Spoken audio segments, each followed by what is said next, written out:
من يهده الله فلا مضل له ومن يضلله فلا هادي له ونشهد أن لا إله إلا الله وحده لا شريك له ونشهد أن سيدنا وسندنا ونبينا ومولانا محمدا عبده ورسوله أرسله بالحق بشيرا ونذيرا وداعيا إلى الله بإذنه وسراجا منيرا أما بعد فأعوذ بالله من الشيطان الرجيم بسم الله الرحمن الرحيم قل بفضل الله وبرحمته فبذلك فليفرحوا هو خير مما يجمعون صدق الله مولانا العظيم اللهم صل وسلم دائما ابدا على حبيبك خير الخلق كلهم. عزیزان گرامی قدر، گزشتہ جمعہ بعض مصروفیات کی وجہ سے حاضری نہ ہو سکی، اور اس سے پیوستہ جمعہ جو عنوان زیر گفتگو تھا وہ تھا کہ اسلامی ریاست اور اسلامی ریاست کے بنیادی خد و خال، اسلامی ریاست کے لوازمات، وہ انتہائی اہم اور ضروری چیزیں جن کے بغیر اسلامی ریاست کا تصور ہی نہیں کیا جا سکتا۔ پیغمبر اقدس صلی اللہ تعالیٰ علیہ وآلہ وسلم نے مدینہ منورہ میں جس اسلامی ریاست کی بنیاد رکھی، اس اسلامی ریاست کے باشندوں کی ایک بنیادی اہم اور ضروری خصلت اور خوبی تھی ایمان، مضبوط ایمان۔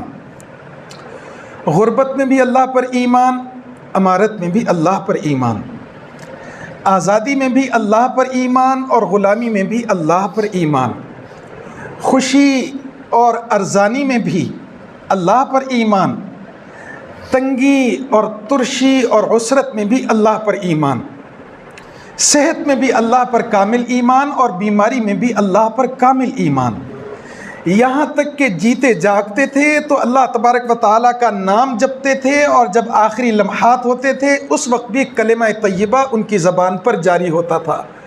ان کی زندگی بھی خوشیوں سے لبریز تھی حالانکہ پیٹ خالی تھے، ان کی زندگی خوشیوں سے لبریز تھی حالانکہ تن ڈھانپنے کے لیے لباس پورا دستیاب نہیں تھا، ان کی زندگی اطمینان سے بھرپور تھی حالانکہ رہنے کے لیے گھر موجود نہیں تھا، ان کی زندگی بڑی پر آسائش تھی ذہنی اور روحانی اور قلبی اور فکری اور نظریاتی طور پر، حالانکہ دیکھنے میں وہ گھر سے بے گھر ہو گئے تھے، ان کو ایک شہر سے دوسرے شہر میں جانا پڑا تھا۔ ان تمام تنگیوں کے باوجود وہ مطمئن تھے۔ اس اطمینان کی ایک بنیادی وجہ یہ تھی کہ اللہ پر ایمان مضبوط۔ الا بذکر اللہ تطمئن القلوب، اللہ کا ذکر، اللہ پر ایمان، اللہ کے نام کو جپنا، اللہ کو پکارنا ہر کیفیت میں، تنگی اور آسانی میں، بیماری اور صحت میں، ہر کیفیت میں اللہ کو پکارنا، اللہ کو یاد رکھنا، اللہ کو اپنی زبان پر لگانا، اللہ کو اپنے دل میں بٹھانا، اللہ ہی کی طرف توجہات رہنا، اس کیفیت نے انہیں اتنا مضبوط کیا کہ بیماری میں بھی خوش ہیں، بھوک، افلاس اور قحط میں بھی خوش ہیں، زخموں سے چور بدن کے باوجود بھی خوش ہیں۔ ایک بنیادی خصلت پیغمبر اقدس صلی اللہ تعالیٰ علیہ وآلہ وسلم نے ایسے دلوں میں رچ بس گئی کہ اب سارا جہاں ناراض ہو پرواہ نہ چاہیے، مد نظر تو مرضی جانا نہ چاہیے، ساری دنیا خفا ہو جائے ہمیں کسی چیز کی پرواہ نہیں، رشتہ دار، بھائی، والدین، اولاد یہ تک مخالف ہو جائیں کوئی مسئلہ نہیں ہے، اللہ پر ہمارا ایمان مستحکم اور مضبوط ہے۔ اس چیز نے انہیں ایک باطنی خوشی دی، ایک قوت وجود کے اندر پیدا کی۔ میں ذاتی حیثیت میں ایمان کی اس منزل سے محروم سمجھتا ہوں اپنے آپ کو، اور دعا گو ہوں کہ اللہ تبارک و تعالیٰ ایسا ایمان مضبوط کامل ایمان ہمیں بھی عطا فرمائے، احتیاج ہی نہ ہو کسی کی، اللہ کے علاوہ کسی کے دروازے پہ جانا ہی نہ پڑے، لیکن ہم اللہ کے نام کو بعد میں رکھتے ہیں، انسانوں کے ناموں کو پہلے رکھتے ہیں، اللہ کے سامنے آہ و گریہ بعد میں کرتے ہیں، انسانوں کے سامنے آنسو پہلے بہاتے ہیں، اللہ کے دروازے پہ دستک بعد میں دیتے ہیں، لوگوں کی منتیں اور ترلے پہلے کرتے ہیں۔ معلوم ہو گیا اللہ پر ایمان اور توکل کم ہے، لوگوں سے امیدیں زیادہ وابستہ ہیں۔ لیکن مدینہ منورہ کی ریاست میں ہر شہری کا ایمان مضبوط، یہ بنیادی خصلت ہے، یہ خوبی ہے، ریاست کا تصور ممکن نہیں ہے اس کیفیت کے بغیر۔ دوسری خصلت ریاست کے طور پر مساوات، برابری، لا فوق لعربی علی عجمی ولا لأحمر علی لأسود ان اکرمکم عند اللہ اتقاکم۔ کسی کالے کو کسی گورے پر، کسی گورے کو کسی کالے پر، کسی عربی کو کسی عجمی پر، کسی عجمی کو کسی عربی پر کوئی فضیلت حاصل نہیں، بالکل نہیں۔ ان اکرمکم عند اللہ اتقاکم، تقوی اختیار کر لو، عرب کی بجائے عجم میں بھی ہوگے تو اللہ تبارک و تعالیٰ کو محبوب اور پیارے ہو جاؤ گے۔ سفید اور سرخ رنگت کی بجائے سیاہ رنگ کے بھی ہوگے، اللہ کو عزیز ہو جاؤ گے۔ محلات کے مالک ہونے کی بجائے اگر بے گھر رہو گے اور مہاجر رہو گے اور اجنبی رہو گے اور غرائب الامصار میں تم رہو گے تب بھی اللہ کو محبوب ہو جاؤ گے۔ صرف ایک معاملہ کرنا ہے، ان اکرمکم عند اللہ اتقاکم، اپنے دلوں کو اللہ کے خوف سے بھر لینا ہے۔ مساوات، برابری، کوئی اونچا نہیں، کوئی نیواں نہیں، کوئی غریب نہیں، کوئی امیر نہیں، کوئی کاڑا نہیں، کوئی چٹا نہیں، کوئی عربی نہیں، کوئی عجمی نہیں، کچھ بھی نہیں ہے۔ پیغمبر اقدس صلی اللہ تعالیٰ علیہ وسلم ہو یا حضرت ابو بکر صدیق رضی اللہ تعالیٰ عنہ ہو، میں حیران ہوتا ہوں، بڑے بڑے سپہ سالار، خالد ابن ولید، عمر ابن الخطاب، سعد بن ابی وقاص اور کتنے بڑے بڑے صحابہ ابو بکر صدیق رضی اللہ تعالیٰ عنہ کے زمانے میں، لیکن پیغمبر اقدس صلی اللہ تعالیٰ علیہ وسلم نے سپہ سالار بنایا اسامہ بن زید، ایک نوجوان لڑکے کو، تو صدیق اکبر رضی اللہ تعالیٰ عنہ نے کہا یہی سپہ سالار ہے، یہی سپہ سالار رہے گا، کوئی بڑا اور کوئی چھوٹا نہیں ہے عمر میں یا کسی اعتبار سے، اللہ کے رسول کا فیصلہ حتمی اٹل۔ ہمارے معاشرے میں ہے مساوات، ہمارے ہاں برابری ہے، ہم غریب آدمی کو اپنے پاس بیٹھنے نہیں دیتے، ہم کمتر کو اپنے ساتھ لگنے نہیں دیتے، کوئی فقیر راستے میں ٹکرا جائے تو ہمارے ماتھے پہ بل آ جاتے ہیں۔ ساڈے گھراں چ بھی، ساڈے ٹبراں چ بھی، ساڈے محلیاں چ بھی، ساڈی ریاست چ مساوات کا تصور موجود نہیں۔ یہ جو آپ نماز میں کھڑے ہو جائیں گے، پتہ نہیں کتنا برداشت کرتے ہیں لوگ غریب آدمی نو اپنے نال کھڑا، برا تو لگتا ہی ہوئے گا، جدو 24 گھنٹے برا لگتا ہے تو مسجد سے بھی برا لگتا ہوئے گا، لیکن اللہ نے یہ مسجد بنائی ہی اس لیے ہے کہ ایک ہی صف میں کھڑے ہو گئے محمود و ایاز، نہ کوئی بندہ رہا نہ بندہ نواز، ایک ہی صف میں مالک اور غلام ایک ہی صف میں کھڑے ہیں۔ یہ اللہ نے مسجد اور مسجد کی صفیں اسی لیے درست کروائی ہیں تاکہ تمہارے اندر سے بڑے اور چھوٹے کا، اونچے اور نیچے کا، اعلیٰ اور ادنا کا یہ فرق نکل جائے۔ تیسری چیز میں نے آپ کے گوش گزار کی تھی عدل، انصاف، انصاف، عدل، ہوا اقرب للتقوی، عدل کرو، واقسطوا ہوا اقرب للتقوی، انصاف کرو، عدل کرو، یہ تقوی کے زیادہ قریب ہے، عدل کرو نا، انصاف کرو۔ کسی ہور دا نمبر ہوندا ایسی کہنے جی خدا لگدی گل اے ہے، وہاں سچی بات، میری اپنی اولاد، میرا اپنا بیٹا، میری اپنی جان، میرا اپنا گھر، میرا اپنا کاروبار، میری اپنی ذات، یہ آ جائے پھر عدل اور انصاف پھر اڑ جاتا ہے۔ لوکاں واسطے عدل ہے، اپنے واسطے عدل نہیں، لوکاں دا انصاف کر دے ہو، اپنی ذات واسطے انصاف نہیں کر دے۔ میں تو گزشتہ جمعہ بھی پوچھا تھا، کوئی یہاں اعلان کروانا مقصد نہیں ہے، ہم سب بہنوں اور بیٹیوں والے ہیں، کتنے لوگ ہیں جو اپنے بہنوں کو حصہ دے چکے ہیں، کتنے لوگ ہیں جو اپنی بیٹیوں کو ان کا جو شرعی حق ہے وہ دے چکے ہیں۔ اگر اپنے گھر میں عدل اور انصاف نہیں ہے تو باہر عدل اور انصاف کیسے آئے گا؟ یہ عدل اور انصاف سکھایا ہے محمد عربی صلی اللہ تعالیٰ علیہ وآلہ وسلم۔ یہ تیسری خصلت اور تیسری صفت ہے۔ اول ایمان مضبوط، دوسرا برابری، تیسرا عدل اور انصاف، چوتھا اخوت اور بھائی چارہ۔ اخوت، بھائی چارہ، ایک دوسرے کے بھائی بن جاؤ، ایک دوسرے کے دکھ اور سکھ میں شریک رہو، ایک دوسرے کی حوصلہ افزائی کرو، ایک دوسرے کی تنگی اور ترشی میں اس کے کام آؤ، کبھی اپنی زبان اور اپنے ہاتھ سے دوسروں کو دکھ نہ پہنچاؤ، تانا زنی نہ کرو، غیبت نہ کرو، خواہ کے عیب نہ تلاش کرو، تجسس نہ کرو، جاسوسی نہ کرو، دوسرے کو اپنا بھائی سمجھو۔ اللہ نے، نبی کریم صلی اللہ تعالیٰ علیہ وآلہ وسلم نے فرمایا تمام انسان آدم علیہ السلام کی اولاد ہیں، اور آدم مٹی سے تھے۔ تمام انسان آپس میں رشتہ دار ہیں، ایک پشت نہ صحیح، دو نہ صحیح، تیسری نہ صحیح، چوتھی نہ صحیح، آدم علیہ السلام تے جا کے تو میری تہاڈی رشتہ داری نکلی ہونی ہے۔ جدوں میرا پیو ایک، میری تہاڈی ماں ایک، میرا تہاڈا خون ایک، پھر میں تھانوں تے تسی مینوں اچا یا نیواں کداں کہہ سکدے ہو؟ اسی تے بھائی ہاں، اسی آپس سے رشتہ دار ہاں، اسی ایک دوسرے دے دکھ سکھ چ انہاں دے کم آن والے ہیں۔ لیکن ہم لوگوں کے رستے میں روڑے اٹکاتے ہیں، لوگوں کو تانے دیتے ہیں، ان کی غیبت کرتے ہیں، ان کی چغلیاں کرتے ہیں۔ مدینہ منورہ کی ریاست میں اس چیز کا تصور بھی موجود نہیں تھا۔ نبی کریم صلی اللہ تعالیٰ علیہ وسلم ناپسند کرتے تھے کہ کسی کی غیر موجودگی میں اس کا کوئی عیب یا نقص یا شکایت، اس کی غیر موجودگی میں کوئی تیسرا شخص نبی کریم صلی اللہ تعالیٰ علیہ وسلم کی بارگاہ میں کرے۔ کیسے ممکن ہے؟ اللہ کے رسول صلی اللہ تعالیٰ علیہ وسلم نے منع فرمایا۔ یہ اخوت، بھائی چارہ، مشکل میں کام آنا۔ پانچویں خصلت ایثار۔